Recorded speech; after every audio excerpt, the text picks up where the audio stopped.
Yo, what is going on, everyone? My name is Nick, or the Notorious Fantasy, and in today's video, we're going to be going over the 5 best running back values in 2023 fantasy football. But before we can do a deep dive into these high value running backs, I would like to ask that if you guys are new to the channel and you do end up enjoying today's video, that you please make sure to hit that subscribe button down below. And while you're down there, whether you are new to the channel or not, please make sure that you do leave a like on today's video. It would help me out a ton. If you want to follow me on Twitter, please do so at NotoriousFantasy. So without further ado, let's get into the best running back values in 2023 fantasy football. We begin with my first running back value pick for the 2023 fantasy football season, and that is Aaron Jones, running back of the Green Bay Packers, current underdog ADP, running back 17 at pick 53.8. Now, I have been someone that has been a part of the Aaron Jones bandwagon all offseason long. I have been banging the drum for him because I strongly believe that this Green Bay Packers offense is going to be significantly better than what a lot of people think. Most people think that since they're going from Aaron Rodgers to Jordan Love, this Green Bay Packers offense is going to sink Titanic style. They believe that Jordan Love isn't going to be getting this offense going at all, and this is going to be one of the most limp dick offenses in the NFL. Now, I will note that last season, the Green Bay Packers offense wasn't really anything special either. Aaron Rodgers had a down year compared to his back-to-back Michael Jordan 96-97 MVP seasons over the prior 2 years. So, again, do I even think that Jordan Love is going to be as good as Aaron Rodgers last year? Maybe, maybe not. But what I do know is that Jordan Love is going to be significantly better than what people think, and that is going to be able to elevate Aaron Jones to finish inside the top 12 at the running back position. Again, he was the running back 9.5 PPR last season and the running back 11.5 PPR points per game, tied with Jamal with 2 A's Williams. He played in 17 games, having 213 carries, 12.5 per game, number 15 at running back, 1,121 rushing yards, 65.9 per game, number 9, 72 targets, 4.2 per game, number 8, 59 receptions, 3.5 per game, number 6, 395 receiving yards, 23.2 per game, number 10, and 7 total touchdowns, 19th at running back. Now I get A.J. Dillon is going to get usage in this offense. It's not like A.J. Dillon is going to magically disappear like his name was Houdini, right? He is going to always be a part of this offense, and it will suck if Aaron Jones has a big run or a big catch, gets all the way down the field. They got on the 1-yard line, they're knocking on the door, and they hand the ball to the wrecking ball, the behemoth, A.J. Dillon.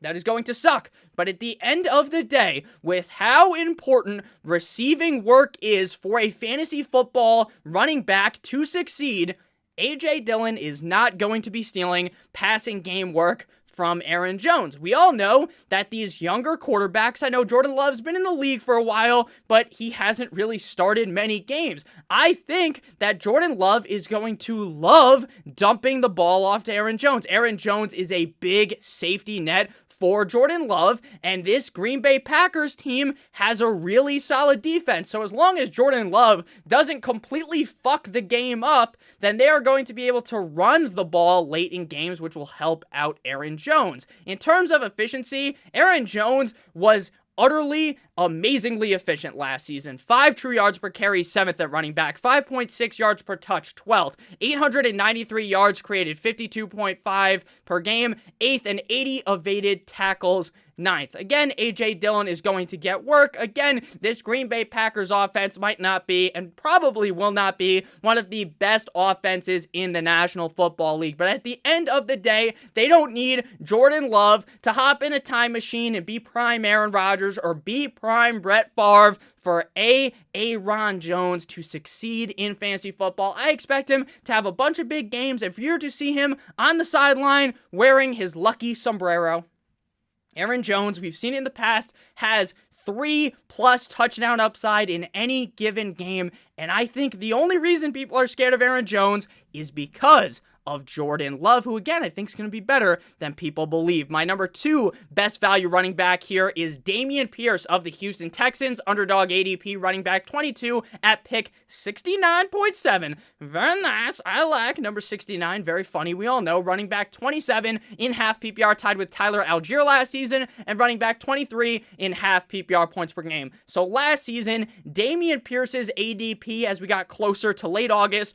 early September, it was rising at a rapid rate like your cock in the morning, right? It just out of nowhere, like an RKO from Randy Orton, the hype train reached its peak, and he just kept skyrocketing up draft boards. In some drafts, he might have gotten taken as high as the 3rd or the 4th round. So if you drafted Dameon Pierce in the 3rd or the 4th round, you may have felt burnt by Dameon Pierce. If you were someone who drafted a little bit earlier on in August and you got him in, say, the 7th, the 8th round, or if you drafted in July, you might have gotten him in like the 13th round.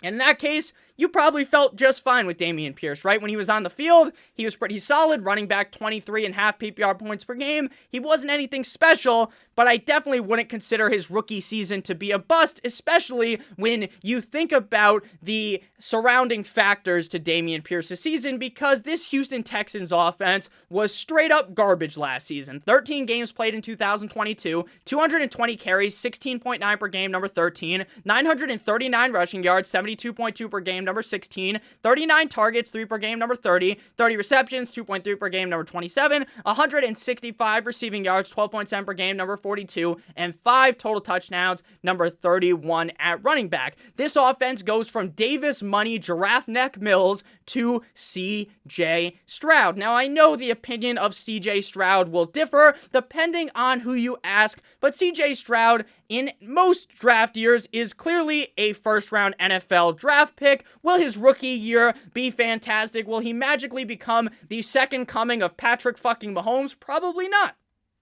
But the offense is bound to be better.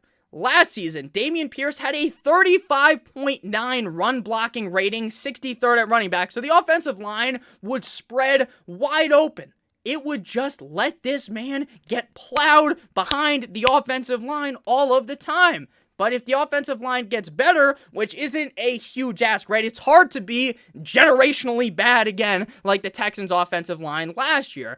But still, even with the bad run blocking rating, even with little help, Dameon Pierce was still first in evaded tackles and 15th in yards created at the running back position. They bring in Devin Singletary, but that is not much competition. Devin Singletary never took over in the best situation you could possibly be in, one of the best at least in the NFL, as the Buffalo Bills running back. They score so many fantasy points, and the guy was getting cucked on the goal line by other running backs. He would never be able to get in. It was embarrassing. So if you think Devin Singletary, who's a certified scrub, is going to take away touches from Dameon Pierce, take away valuable touches at least, then you need to get your head checked, because that is not going to happen. Dameon Pierce is on a shot, a rocket ship, spaceship, directly to the moon, maybe even through the moon and to Mars. I genuinely believe this Texans offense is going to be better than they were last season. I think Dameon Pierce has a little more pass-catching upside than people believe. At running back 22, he is an incredibly safe selection, while also having that top 12 upside. The player, the skill is all there. All you need is the Texans offense to be just better than last year, the offensive line to be slightly better. And again, Dameon Pierce succeeded with a shitty offensive line. Imagine if the offensive line gets slightly better. Imagine if he can stay healthy. And imagine if his coach isn't Lovie Smith, which is the case. Lovie Smith is no longer there. So I think Dameon Pierce, again, is on his slingshot, directly Angry Bird style, to be shot straight to the moon. I am in love with Dameon Pierce's upside this season, and I love where he's getting drafted right now, running back number 22. At number 3, we have David Montgomery of the Detroit Lions, current underdog ADP running back 24 at pick 78.6. He was the RB 23 in Chicago last season in half PPR, and the running back 27 in half PPR points per game, tied with my boy Rashad Penny. Now, some people may have seen that clip of David Montgomery on Twitter where he is running with that band around him. Now, I am not someone who knows a lot about NFL exercise. I don't know a lot about exercise. As you guys can see, I'm like 3 fucking donuts away from being Paul Blart, so I need to go to the gym as well. But David Montgomery is running on this thing with this stuff strapped to him. It was a very popular video on Twitter, so if you're on Twitter, you probably saw it. And he got yanked back. He goes flying back, and it almost felt like the video went in like Matrix slow-mo because of how funny it was. He goes flying backwards, but guess what? When you're running in an NFL game, you don't have that crazy shit Velcro stuck on you. You might have someone trying to take you down, and David Montgomery doesn't necessarily phase a million tackles off, but he's still a pretty solid running back. He was 8th in evaded tackles last season and 9th in juke rate, and he had the 50th best run blocking rating in Chicago last season, and Detroit, little known fact, has a pretty good offensive line. So again, 16 games played in 2022 as a Chicago Bear. Montgomery had 201 carries, 12.6 per game, number 22 at running back, 801 rushing yards, 50.1 per game, number 27, 40 targets, 2.5 per game, number 27, 34 receptions, 2.1 per game, number 15. I got to fire the intern who writes these sheets, because obviously I have an intern. I wrote that. 316 receiving yards, 19.8 per game, number 15, and 6 total touchdowns, 22nd at running back. We saw last year Jamal Williams have metaphorical intercourse with the red zone, or with the end zone last year. This guy was scoring touchdowns easily. Light work. He would just get the ball on like the 3-yard line, and they'd run him. If he doesn't get in, they run him again. It didn't matter if they had DeAndre Swift, who's a much better running back than him. They jam the man in. They paid David Montgomery to be the big bastard, the wrecking ball, Miley Cyrus style running back. They want to use David Montgomery as this wrecking ball. David Montgomery also sneaky good at catching passes. Problem with that is that I don't think that he's going to get very many pass catching opportunities with Jahmyr Gibbs on the team. So the reason why I like him is because I think he's going to get a decent amount of carries. I think he's going to get all the red zone carries. And I think he might fall ass backwards into scoring potentially like 12 touchdowns, because I think this Lions offense is going to be incredibly potent. I think they're going to be scoring a bunch of points. And then David Montgomery, who again isn't the best running back on earth. It's all about situation. He's in a great situation.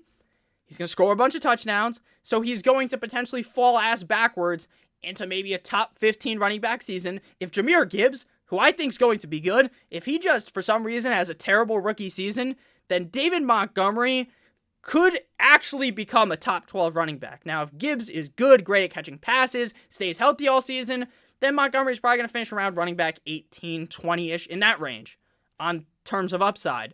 But if something happened to him, then David Montgomery, or maybe he just sucks ass, right? He's not ready in his rookie year. He's just not good. Then Montgomery could really become a top 12 running back in fantasy football that you can find deep in your draft as the running back number 24 on Underdog Fantasy right now. Speaking of Underdog Fantasy, they are the sponsor of today's video. If you are new to Underdog Fantasy, make sure you click on the link in the video description for a first match deposit bonus of up to $100, or use promo code Notorious. You use that code, you get a first match deposit bonus of up to $100. So you deposit $100, you get an additional $150, additional $50, $25, and additional $25. If you don't know what Underdog is, it's the best place to draft best ball fantasy football this summer. They have a contest right now, the Fast Puppy and the Slow Puppy. Fast Puppy is the 30-second pick timer. Slow Puppy is the Slow Drafts 8-hour pick timer. $5 to enter, 150 max entries, $75K to first place, $500,000 in total prizes. What best ball is, it's the best part about fantasy football. It's the draft, and that's it. There's no waivers, there's no trades, there's no in-season management. Underdog automatically sets your lineup at the end of every single week and throws the highest scores in the lineup. If you don't want to join a big tournament, you can join just regular games. It's almost like a league. You can join a league with 12 other people with as low of a buy-in as $3. You draft your team, you forget about it, and you can come back at the end of the season with potentially a boatload of money. So make sure you guys check that out. Link in the video description. Back into things again. Love David Montgomery. Running back number 4, my fourth best running back value, James Conner. I have sung the praises of James Conner. I haven't done it in a little bit, so I squeezed him into this video. I am elated they can get this guy as the running back 26 pick 84 on Underdog Fantasy. I understand Underdog's ADP. The running backs go later, so James Conner in your redraft league probably going to go closer to pick 60 than 84. But on Underdog, you can get him at pick 84 because they like receivers a lot more on Underdog Fantasy, which is fair. Running back 20.5 PPR, running back 10.5 PPR points per game last season. Top 20 running back, top 10 in points per game, and he's the running back 26. 13 games played last year. He had 183 carries, 14.1 per game, number 28, 782 rushing yards, 60.2 per game, number 30, 58 targets, 12th at running back, 46 receptions, 13th, 300 receiving yards, 17th, and 8 total touchdowns, 16th. In terms of efficiency stats, not the most efficient in terms of true yards per carry, 33rd, but you don't need to be the most efficient in terms of yards per carry. I've talked about this a bunch, like guys like Derrick Henry, how his efficiency has dropped in terms of yards per carry. It doesn't really matter if you're going to get a shit ton of carries. So James Conner's the clear number one back there. Like, the running backs behind him don't scare me one bit. So James Conner, even if he's not that efficient on yards per carry, he's still going to be good. 13th in evaded tackles, 17th in yards created, and 9th in dominator rating. A very big, interesting tidbit of information comes from Alex Caruso on Twitter. I'm not talking about the bald basketball player. This is a fantasy analyst. At Alex Caruso tweeted, James Conner averages 22.5 fantasy points per game when Kyler Murray is out, which would have been the running back one overall in fantasy in 2021 and 2022 in terms of points per game. There is a chance that Kyler Murray is out for the whole season. Now, as we get closer to the season, it's starting to appear that maybe Kyler Murray will actually make it back. Maybe he misses 4, 5, 6, 7, 8 games, whatever it is, but he will eventually come back. Even so, you're getting 4, 5, 6, 8, maybe the whole fucking season of a guy that is seeing so many carries. They got rid of DeAndre Hopkins. They are going to feed the ball to James Conner. Even though the team was sorry as fuck last year, they were one of the worst teams in the NFL, they still handed the rock to James Conner a ton. And again, there is no competition. James Conner is a great pass-catching running back. He's great running in between the tackles, he's great running out of the tackles, and he's great at pass blocking. He's great at pass protection. He's going to save Clayton Tune or whoever the hell they decide to roll it at quarterback while Kyler Murray is hurt. So again, even though Kyler Murray being hurt might have scared people away from James Conner, it's actually a reason to like him that Kyler Murray is banged up. This was a guy that was banging the drum for last season. Sure, early on, things didn't work out. He gets banged up like every year, so I get why he's coming off the board at running back 26. But even if he plays, say, 14, 15 games, for those 14, 15 games, you're going to be very excited to have him on your team. And if he plays the whole season, you might have gotten a league winner late in drafts because James Conner is falling down the board because people are so scared to draft players on the Arizona Cardinals. Final running back value, we got Jerick McKinnon of the Kansas City Chiefs, running back 42 on Underdog, pick 126.6. Now, I know what you might be thinking, Nick, a couple of videos ago, I don't actually remember which one it was, and neither do I, but a couple of videos ago, you said you don't really like Jerick McKinnon. You're kind of worried about him. Now, a report came out yesterday, as you're watching this, today as I'm recording this. Yesterday it was reported Isaiah Pacheco may be headed to the Chiefs' PUP list. The pup, as he is recovering from off-season surgery on his shoulder and his hands. Okay? Or his shoulder and his hand, not both hands.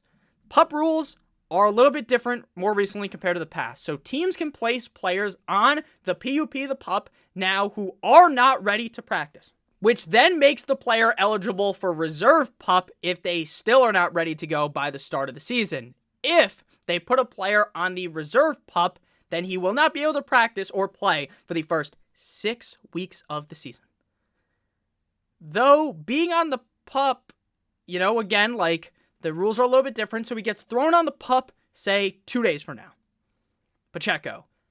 And then you're like, wow, I'm going to start to panic. I get that. And I think you should start to panic. You don't have to go full-on panic because there's still a chance Pacheco could come back. He might not just be ready yet.